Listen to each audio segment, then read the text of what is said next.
Yo, what's going on, man? What's going on, NFL fans? What's going on, Falcon fans, man? Come on in right quick. Do a quick show, man, a quick pop-up live, man. I just want to talk about something I seen online on Twitter. And I got to stop in and talk to y'all about it right quick because I know a lot of y'all been talking about it already, but come on in and then we'll get started. Just come on in, have a seat. Come on in, have a seat. Let's talk about it. Let's talk about it. Let's talk about it. Come on in. Come on in. Come on in. Come on in, man. As long as you hear my voice, you ain't got to see my face. Just hear my voice. But I got a couple topics I want to speak on right quick. RB, what's good, my guy? Mr. Smith 29, what's good? Quick topics, man. The topics, you see it. Another one, as the thumbnail would say, and another one means Ghost Pepper, what's good, my guy? Uh, Jeff, what's up? I hope it ain't no curse, man. Man, don't crash out. It's just football. Yeah, I'm gonna talk about that right quick. Iceman, what's good? But yeah, man, look, if y'all haven't heard already, man, look, Billy Bowman's out with an Achilles injury, man. It's not good news for the Falcons. Just like y'all said, man, y'all didn't think this season could get worse. It actually did get a little bit worse because injuries are still happening. Um, and if you think about it, man, look, how much worse can it get? How much? How much? How much? I just want to know. But it said he's out for this week with apparent Achilles injury. Just happened today in walkthroughs. How the hell can you tear your Achilles in a walkthrough? Jesus Christ. Uh, Raheem Morris said it wasn't great. And if y'all know about Achilles injuries, y'all know they are not great. And if y'all remember, Billy Bowman been out and missed a good little bit of time already. I think he had a hamstring injury. And now he has an Achilles, and it's probably going to be a year's recovery. So he might not, if it's Achilles, he might not be ready to the middle of next season. So this is very, very bad news. So look, gotta take everything with a grain of salt, man, because do they really have the backups? HO, what's up, my guy? Do they really have the backups, right now to suffer another loss? Look, it has to get better at some point, but right now this season it won't be. Great Brandon, what's good, my guy? I'm doing well, man. Doing well. I won't complain, man. Trust me, I woke up to see another day, so I'm damn sure good. So look, y'all let me know in the comment box.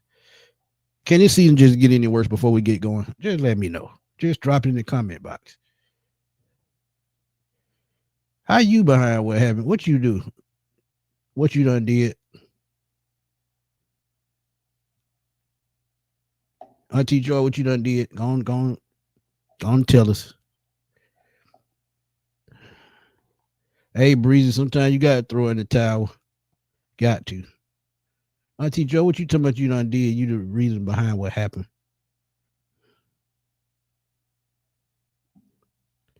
I haven't been on. Yeah, you haven't been on Twitter. Yeah, I know you haven't. You take them much needed breaks, and I respect that. But yeah, man, Twitter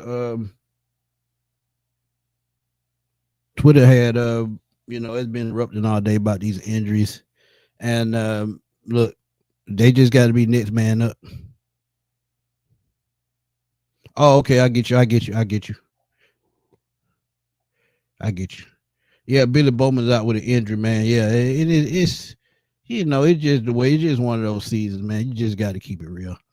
And even though what the Falcons been doing the last 2-3 years, with this roster, it's sad to see, man, because this is one of the best rosters we've had probably the last, probably since that 2017 team before they started busting everything down.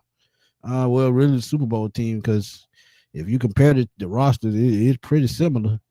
But even though we, had only, one really productive receiver this year, they still found ways. And then, running the football in certain situations, it helped us win a couple of games. But in other games, it just disappeared because there's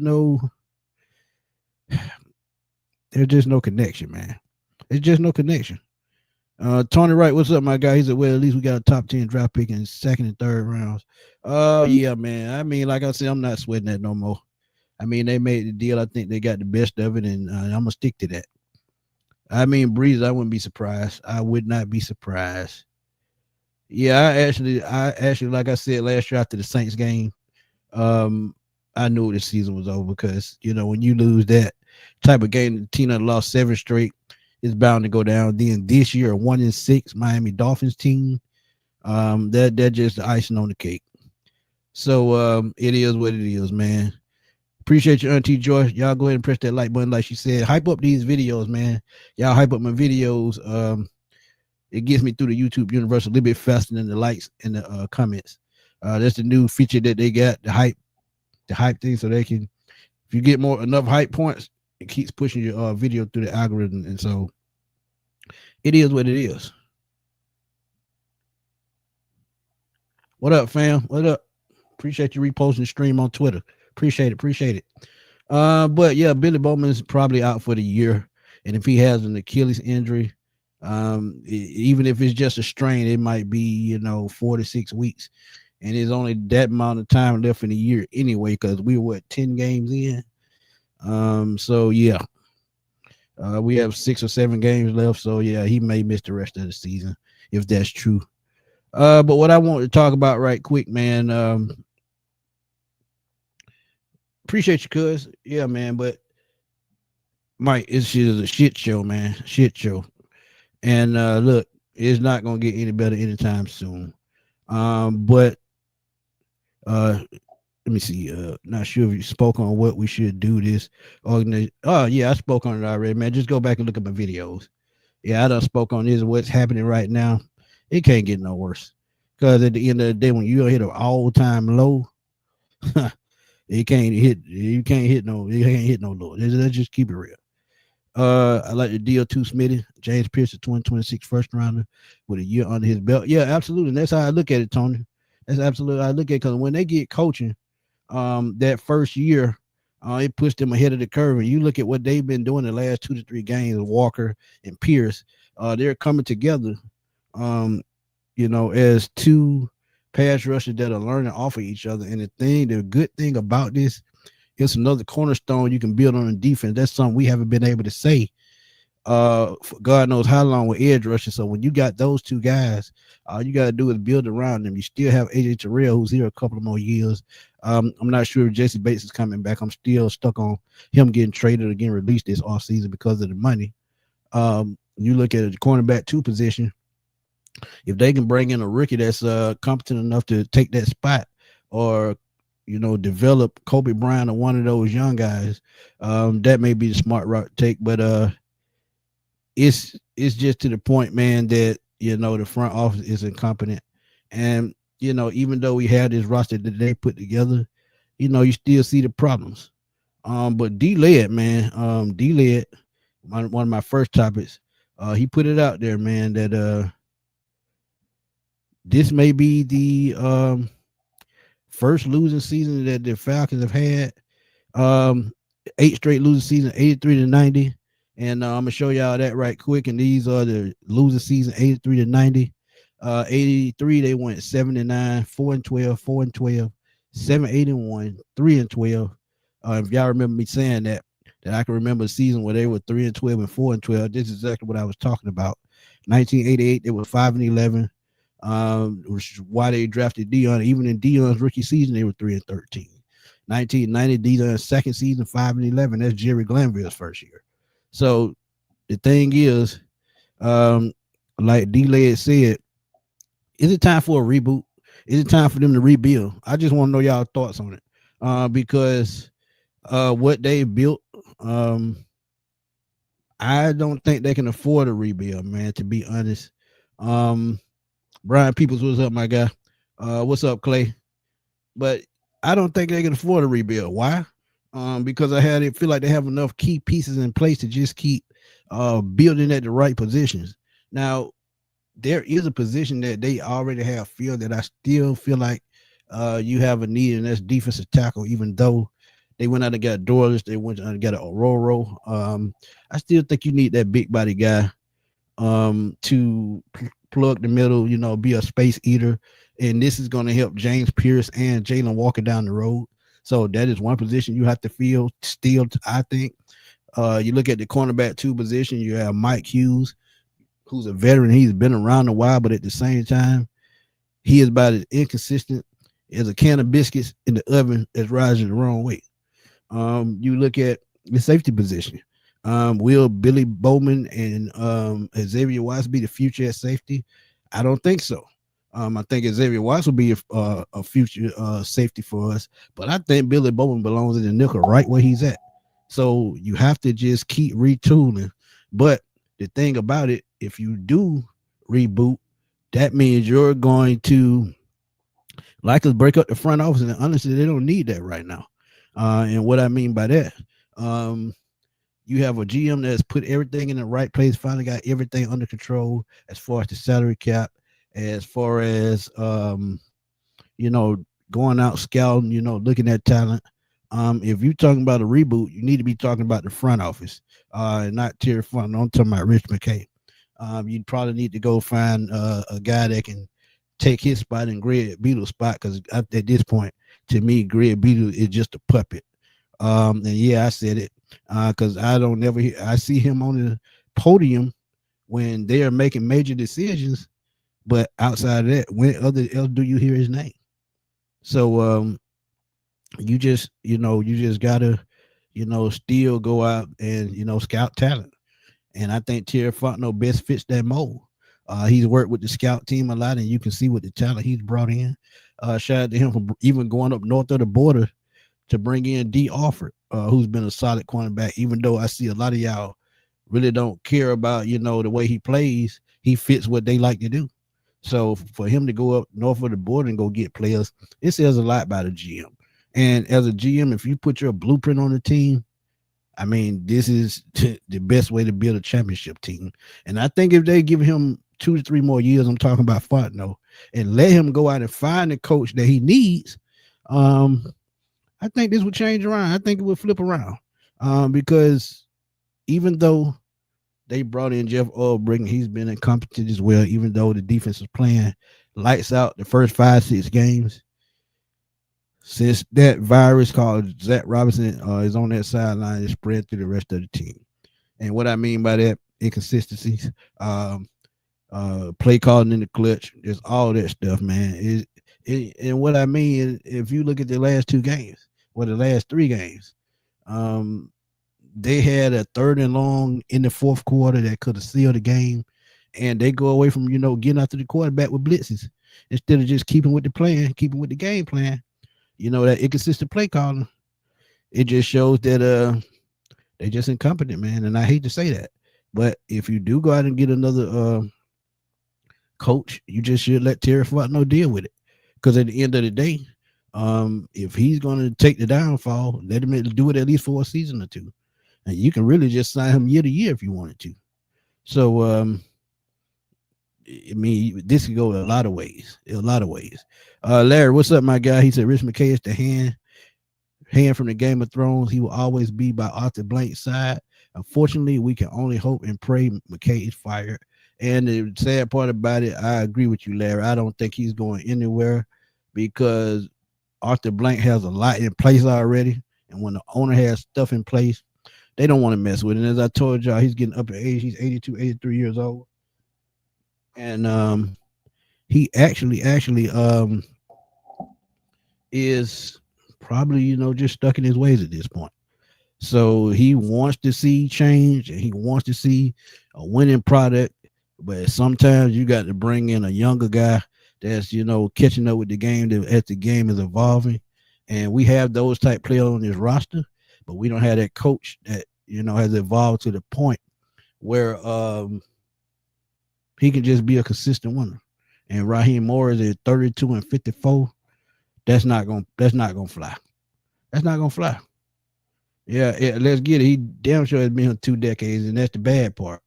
And don't get me wrong, as I told y'all, and I've been telling y'all, man, as I just showed y'all on that graphic earlier, losing was known to Atlanta when I was coming up. Let's get it, GA. We talked about this, man. When you see certain things, and God lets you see certain things, you know how to deal with it. And it's the same thing with football. Same thing with losing. Like I remember coming up, um, we could get free Falcon tickets. They didn't want to go because the team was so bad. And if they keep on this road, it's gonna be just like that again. We're gonna be as inept as the Cleveland Browns after a while. And shout out to Browns fans. They sell out the stadium every single week, 92,000 seats every single Sunday in Cleveland. So shout out to them, even though they're not team not up to par. But at some point, you're just gonna have to catch up with the times, man. You got to. You got to. And the thing that disappoints me the most, and I've told y'all, Rich McKay was in Tampa Bay when they turned that franchise around back in the mid-90s. But now that has passed by. Time to, get with the logic, and find a way to win. So, bring in another consultant or whatever you got to do to, help this team. Because at the end of the day, man, we paying our hard-earned money to go see these guys play. Ice man, that's the crazy, man. That's the crazy part. They don't have an identity. They don't have an identity, and to see what they put together the last 3 years as far as a roster, to still not have an identity is very disappointing.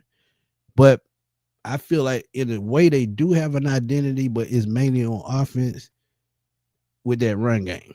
They're a run first team, and they were building an identity on defense, but look, inconsistent. It breeds losing. It breeds losing because think about this. When you talk about some of the best teams in the NFL, you know exactly what their identity is and how they're going to attack you. Just like we talked about Steelers, Ravens, that's defense. In Bill Belichick's time in New England, it was mainly just a balanced team. Philadelphia Eagles probably defense, but now they're all around team as well. San Francisco, another team, balanced team. So as much as I hate to say it, I mean, Terry Fontenot might be the fall guy. We've talked about it, but where do the Falcons just go from here as far as the rebuild? And the second part to my conversation right quick. You talk about a rebuild. You talking about rebooting. How long would that take? How long would it take for a reboot? 3 to 5 years? Damn sure not going to be 2 years. Because one, if you hire another coach, hire another GM, your quarterback got to learn another system. Your roster, offense and defense got to learn schemes and another system. What if they go back to the 3-4? What if they stay at the 4-3? What if they go to a 3-3-5 or 4-2-5? Which is a lot of teams are playing right now with five defensive backs on the field. That's the thing with rebooting. Rebooting is restarting. And I just don't want to see the Falcons do that right now. Why? They have too good a team to reboot. You just got to make smarter decisions. And this is where Arthur Blank comes in. I know Rich McKay, you guy, and he's telling lies still that he hadn't had nothing to do with football in years. But if you're the CEO, you know everything that's going in the building, you're going to give your thoughts on it. 10 out of 10, Arthur Blank going to listen. So my advice to Rich McKay, go out and find a consultant that's up with the times, like a Bill Belichick, somebody that knows football. And I seen my boy Berto put up the other day, Ed Boone's. I think he's the assistant GM in Indianapolis, working up on the Ballard. And that would be a nice hire because they built that team. And the funny thing is, Nate Ollie was a coach there, so he knows how they run their organization. So familiarity is a key going forward. And I see a couple of names thrown out there. I like Matt LaFleur. Another name that's been thrown out is John Gruden. And if y'all know about John Gruden, familiarity, they try to preach that. Rich McKay was in Tampa Bay while Gruden was there. So John Gruden would not be a surprise. Then you talk about rebuilding the quarterback position. Do you keep Michael Penix, let him get 1 more year or 2 more years to play out his contract? or do you go out and get a veteran bridge until you can find a number one quarterback? And see, that's another thing with a reboot. How do you know the coach is going to put up with Michael Penix? How do you know he wants Michael Penix in his system? And I think the front office would step in and say, if you don't want to keep Penix, you can't be the coach here. Why? Because guess what? I picked Michael Penix. I want him to succeed, and you're gonna have to find a way to help him succeed. And that's what I keep telling y'all. That's where the problem comes in. The front office is always gonna put their 2 cents in, and that's not good. So, speaking of Michael Penix, let's speak on another topic right quick, and then I'm gonna let y'all get back to y'all day. But another tweet. Let me see. What did I? Oh, I'm sorry. Another article I wrote. I'm sorry that I read. Former Atlanta Falcons center Todd McClure, we call him Mud Duck, big supporter of the show. He did an interview with Betway, and he talked a little bit about Michael Penix. And y'all might be a little upset, but I read it thoroughly, and I know exactly where he's coming from when he made these comments. And a lot of y'all agreed with him before this even came out, but when you look at it, you just gotta respect somebody else's opinion. But let's see how this is gonna roll.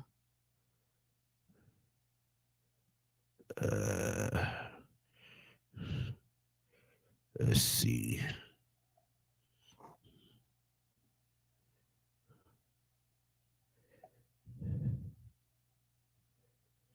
There we go.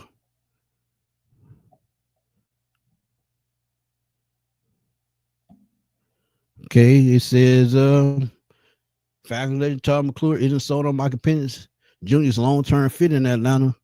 And Jake Elman wrote this with Athlon Sports. And it says, how much longer will the Falcons stick with Michael Penix? And see, that's the key. That all depends on if they're going to blow up the front office or not. That's what it depends on. But this is what he had to say, man.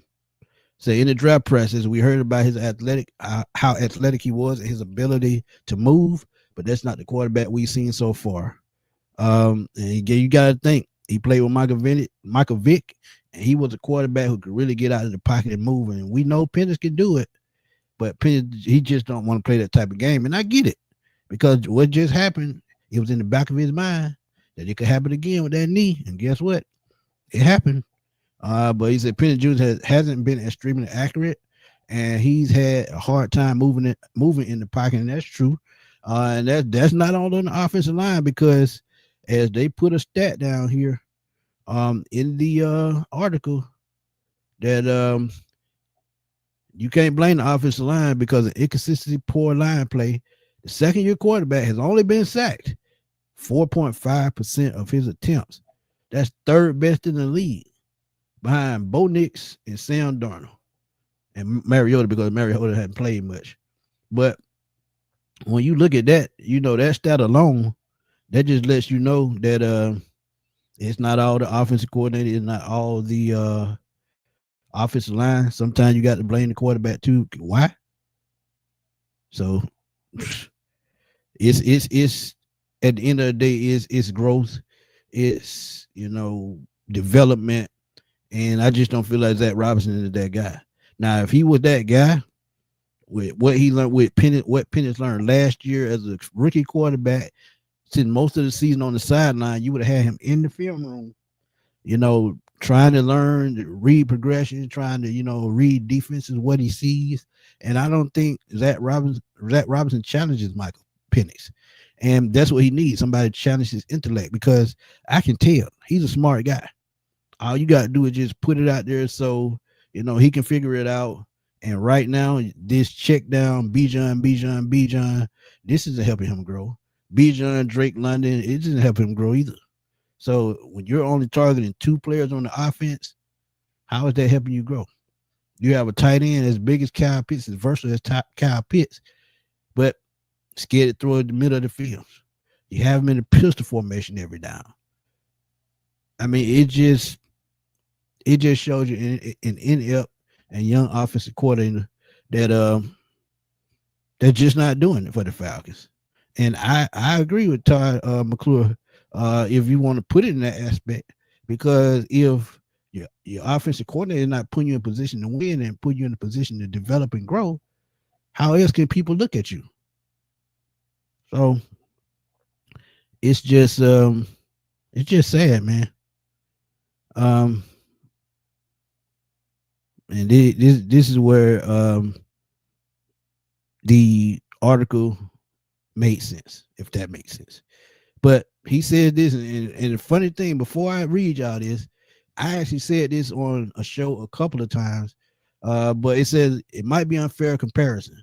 But when you watch some great quarterbacks like Tom Brady, they weren't the most fleet of foot, but they could step up 3 inches, avoid the pass rush, make plays downfield. As of now, Penix has yet shown this enough. I hope he proves me wrong. And see, that's the thing. He said he hopes he proves him wrong. And who he's talking about? He's talking about greats like Peyton Manning, Brett Favre, Tom Brady, like he said, even Warren Moon. And this is who Michael Penix reminded me of. Strong arm, just a left-hander, can make any throw on the field. But see, that all comes with coaching. That comes with coaching. And like I said, what he needs to do, like he named in the article that guy Tom Brady. As I told y'all, Tom Brady had a quarterback coach every single offseason while he was playing football. Even though he won championships, he kept trying to find a way to work on his craft. Kept trying to find a way to get better, to keep being great. And you don't see that. You don't see that with Michael Penix, because they're not, teaching him how to be long term. And you just got to think, did they just have a brain fart when they made this hire? Because the other guys we talked about, and 2 of those guys played, one coached Tom Brady and one played with Tom Brady, and they're in that same system. How can you drop the ball there, man? I mean, it just baffles me, man, to see that they just keep making simple mistakes because they want to stay in a comfort zone. They want to be a blue collar organization. The NFL isn't about blue collar anymore. You passed on Jalen Carter because of character issues. He's one of the better defensive tackles in the league.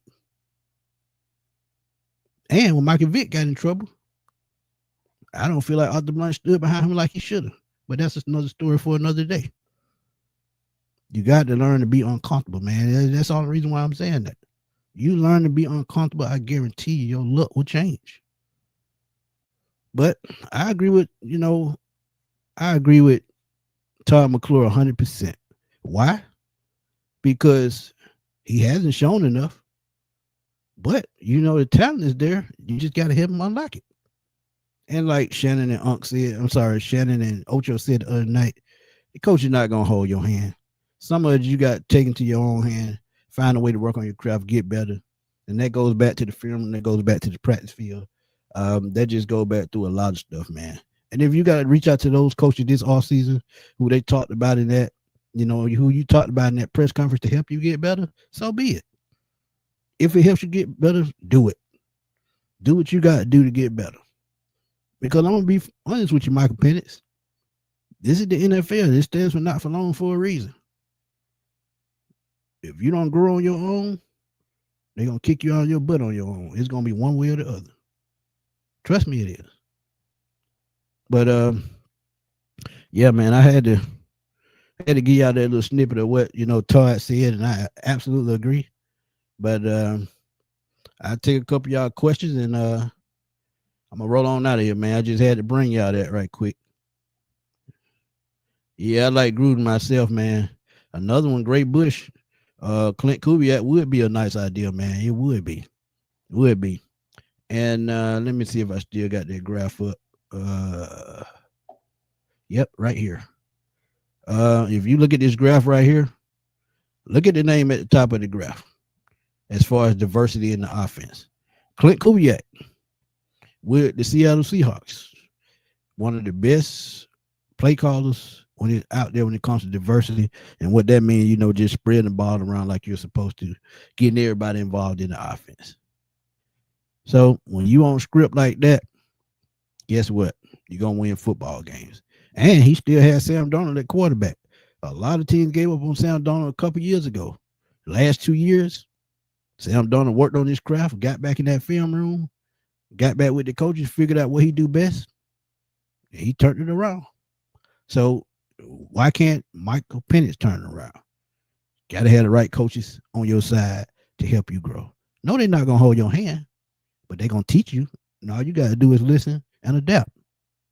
That's all you got to do. That's it. So, yeah, Clint Kubiak, it was a damn good one. I agree with that. But let's see. Nah, Rex Ryan, I don't think Rex Ryan would be a good guy, man. I just don't. And ain't nothing against him, man. He just not, to me, he's just not, he's a tough-nosed coach. But I just don't think he can get them over the hump. Ms. Carey, thank you for always sending me tweets to keep me updated, just like RJ. I really appreciate it. But she says fire everyone, including strength and conditioning coaches. Get better, Billy Bowman. And the crazy thing is, man, I want y'all to go check out the Raw podcast with I think it's Jaden Collins, Darren Bates, and it's another former NFL player. But they had Mike Davis on about a month and a half ago, and he talked about how bad the Falcons strength and conditioning coaches were. So if that's still a problem, that lets me know this is why these players are not healing properly. Because ain't nowhere in the world. I know Jalen Walker, went through a lot the last 12 months, but nowhere in the world he should be still dealing with a groin injury after he's played preseason and all that. So, I mean, injuries happen, don't get me wrong, but it's got to be something that they're doing wrong, strength and conditioning coaches. And them guys probably old, because they probably saying guys they've been around since Arthur Blank got here. So, like I said, you got to evolve, even with the doctors. So, man, I mean, I just don't know when they're going to change, y'all. But I agree with y'all. It's getting very, very frustrating. So, let's see where we go with this. And tonight, we will be back on at 9 o'clock. We're going to give y'all our weekly wrap-up show, me and Chris. And let's see. Let's get it. Say, I'm still reading through the comments. My bad. It said, to me, the perfect coach for Penix, if he's long-term, is Todd Monken. I agree with that one. I like that one. Lamar is very inaccurate thrower of the football that just relied on his athleticism. Look at what he's become now. Yeah, and two, you got to think too, man, Todd Monken is doing exactly what he did at Georgia. They preach running football. So when you lean on your strength, and I think Todd Monken will make them do that, it makes a lot of sense. If you're going to capitalize on what you do best, and that's run the football and control the clock, and Mud Duck can tell you he was here when the Falcons had Mike Vick, TJ Duckett, and Warrick Dunn. And I'm gonna talk to him. When I get him on the show again, I'm gonna definitely ask him, what was that game plan like in that Dan Reed's run first offense, because that's how they made it to the Super Bowl. I'm sorry, the NFC Championship game. They ran the football effectively all season, and when Michael Vick needed to make plays, he made plays. And you got to remember, him and Dunn ran for 1,000 yards. So that's what I'm saying. You build on your strength. And if they let Dan Reed stay another year, Falcons possibly win the Super Bowl. Because I always said they let him go a year too early. And don't get me wrong, he was older. But his logic with football and him knowing the game, because you got to remember with the Broncos, he had made it to like 2 or 3 Super Bowls already. So he knew what it took to get to the big game. And that's what they have to go out and find, someone with a championship mentality. And this is why Belichick and Vrabel made sense. So Gray Bush say, what you think about Mac Jones to go along with a new coaching staff, let Penix heal fully, but still give him the support he needs? Uh, Matt Jones, it depends. I would say it depends. It depends on who they bring in. If they bring in a West Coast Kyle Shanahan type guy, I can see Matt Jones being here as a backup, as a fill-in or a bridge. Because, like I said, we don't know how long Michael Penix is going to be out. It could be what they said, 9 months. Could be longer. It just depends. And he is young, so his body will heal. A little bit faster. But at the same time, what is that knee gonna say? And what if you just need a veteran quarterback to bridge just in case the worst happens? And I'm not just saying the worst will happen. It's just good to have a quarterback in place just because. So yeah, I agree. Matt Jones, I could definitely see that. Cause and effect. Carla Wiggin, what's up? He said you got professionals getting paid to watch film on you. Absolutely. And that's the thing, man. The 3 games that he played last year and the couple he played this year, film is out on you now. So they are going to attack your weaknesses. This is what they do to him. They know he can't, they know he's not good in the middle of the field. So what do? They cut off the middle of the field and make him throw, outside the numbers, inside the numbers. So middle of the field is something that he has to learn. So I mean, with coaching, hopefully he'll learn that. But that's my quick thoughts on that, man. But I agree with Mud Duck, man. He hasn't proven it, but I'm like Mud Duck. I hope he proves me wrong. I just hope he proves me wrong because the kid has talent. But this guy right here, let me see. Hold on. I want y'all to see that stupid grin he got on his face. That guy right there. See that lets you know that I don't need to be talking about it because I'm gonna get my blood pressure up. But that guy right there smiling, y'all can see it. That guy right there smiling in the background, he's the biggest problem. He is the biggest problem of all. I'm telling y'all, if he hires veteran offensive coordinator, defensive coordinator last year when he got here, we might not even be having this conversation. Sometimes you can get in your own way. And you got to remember. Hey, Larry, I'm with you, my guy. I mean, he be spewing out all the damn lies. Boy, look. Boy, Larry, don't get me started, man. I'm trying to cool down. Trying to cool down. I want Penn to get some good coaching because they did the team a disservice because the job wanted. Because he wanted a job. Absolutely. I could see McCarthy, but well, you know what? I could see McCarthy because you got to think he won a title in Green Bay, so he's a championship coach as well. But the thing is, his hands were tied in Dallas with personnel. That's probably why he didn't succeed. And do you really want to bring in somebody, a veteran coach, that the front office is going to get in their way and not let them build the team that they want? That's the problem. If the front office get in the way, what's the point in bringing in a veteran coach? And the crazy thing is, with the front office, this is why they always hire first year guys and these offensive geniuses they call. And I'm doing the quote fingers, but y'all can't see it. This is why they do it because the front office still want total control as to what's going on with the team. This is probably why they haven't brought in a veteran coach. And don't get me wrong, Dan Reeves was the only veteran coach that David brought in. And since I would say, I just say Jerry Glanville way back in 1990, outside of Dan Reeves. And both of those coaches were hired in the 90s. So now, ever since Dan Reeves left in 2001 or 2002 or somewhere in there, 2002, I think it was. Ever since 2003 to now, we've had first year guys, gurus, or whatever they want to call them. You got to get out of that mindset. You got to get out of that mindset. You got to. And if you don't, ain't that going to change.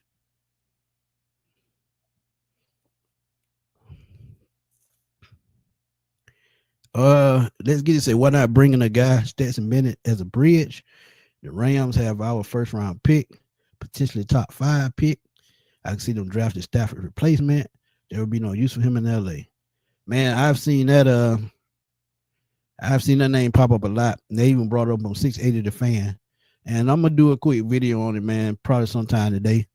And because I hate to say it, Stetson Bennett wouldn't be a bad idea. He's a little bit undersized, but at the same time, he got the heart of a lion. And you saw it in the preseason. One thing about it, he got heart. I give him that. He came on as a walk-on in Georgia, had to earn a scholarship, and ended up being the most winningest quarterback at Georgia, winning 2 rings. So yeah, I get it. He got that championship mindset as well, and he played for Kirby Smart. This is what people don't understand. Kirby makes you study your craft. This is why Georgia have championship caliber players every time they come out of the draft. That's why the Eagles got all their whole damn roster on their team. Because they know how they were bred. They were bred to win. And these are the type players that you need. Brian Flores. I would like Brian Flores too. But I just don't know about, what happened in Miami. I don't think front officers are going to forgive him. And what I mean by that, they're going to hold it against him, thinking they could be the next victim. But he wasn't a victim. He wasn't the perpetrator. He was the victim in Miami. Because if y'all seen his first year in Miami, this shit was awful. And the very next year, he won 10 more games. So he built that team. He's a person that could build a team. Jeremy Robinson-Lay wouldn't be a bad idea, but only if it's a defensive coordinator. Because what he did as a head coach, don't get me wrong, New York organization is twisted front to back. And it's one of those situations where if I was a coach, I would not take. Aaron Glenn is a special kind of dude to take that job. He is. I mean, I couldn't have took that job. One, it's a big city, and the spotlight gonna be on you 24/7. And we know the Jets franchise and they owner. They have probably one of the worst owners in the league because he can't get out his own way. Look at what they just did. Knowing they need talent on their team, they traded the 2 best players they got on the team. That was one of the dumbest things you could have did as a GM, as an owner. But at the same time, if the Falcons don't get right, they could do the same damn thing. So you got to be smart in who you hire and who you know can build a team. And since y'all put the Stetson Bennett in the chat, I'm going to try to do a video on that sometime today and have it out sometime tonight. Because 680 The Fan put it up the other day, and it actually kind of makes sense. Travanti says, Smitty, what we need to go after in the draft in the second round. I spoke on it a little earlier. I don't think it could be quarterback. I think you got to go out and get another receiver, man, because this receiver core is ripped to the core. And Drake London due for a contract soon. Darnell Mooney, I don't expect him to come back. And then everybody outside of those 2 guys, they either practice squad players or second, third year player that just haven't developed. So wide receiver is definitely something I'm looking at in the second round. And if they get high enough, they can trade back and get 2 to 3 more picks with that second round pick. Yeah, it might be a second, a fourth, and a sixth, but that's 2 more picks than you had coming into the draft. But I would say probably wide receiver. Or offensive tackle on the right side, because don't know how McGarry is going to hold up with that latest injury he just had. And y'all got to remember, McGarry also had heart issues coming into the NFL that he's kept under control.